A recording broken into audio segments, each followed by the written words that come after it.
Hello viewers, আজকের পর্বে আমরা দেখব কিভাবে পিসি ও ল্যাপটপে মাইক্রোফোনের সাউন্ড প্রবলেম সমস্যা সমাধান করা যায়।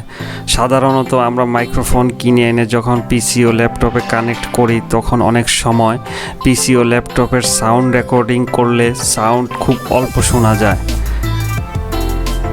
তাই মাইক্রোফোনের সাউন্ড রেকর্ডিং সমস্যা সমাধান কিভাবে করা যায় তা আমরা আজকের পর্বে দেখিয়ে দেওয়া হবে। চলুন আমরা স্ক্রিনে চলে যাই। স্ক্রিনে চলে যাওয়ার পর আমরা সার্চ বারে যে লিখব কন্ট্রোল প্যানেল। সার্চ বারে কন্ট্রোল প্যানেল লিখে কন্ট্রোল প্যানেল ক্লিক করব। ক্লিক করার পরে কন্ট্রোল প্যানেলে যে আপনি ক্যাটাগরি আসছে, আপনি এক লিস্ট আইকনে যেতে পারেন, ক্যাটাগরিতে যাবেন। ক্যাটাগরি যাওয়ার পরে আপনি হার্ডওয়্যার অ্যান্ড সাউন্ডে ক্লিক করবেন। ক্লিক করার পর সাউন্ডে আসার পর আপনারা ম্যানেজ অডিও ডিভাইসে ক্লিক করবেন।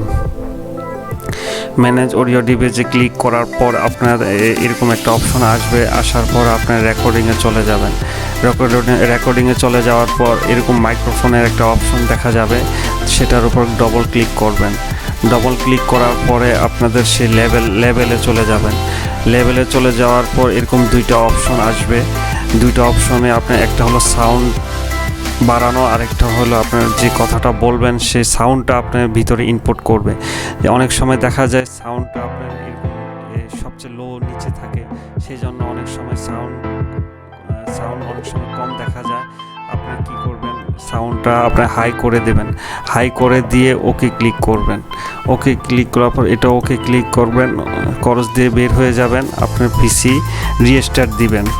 পিসি চালু হওয়ার পর আপনি যে কোনো সাউন্ড রেকর্ড দিয়ে সাউন্ড রেকর্ড করে দেখবেন। আশা করি আপনার মাইক্রোফোন যদি ঠিক থাকে তাহলে আপনার সাউন্ড প্রবলেম সলভ হয়ে যাবে।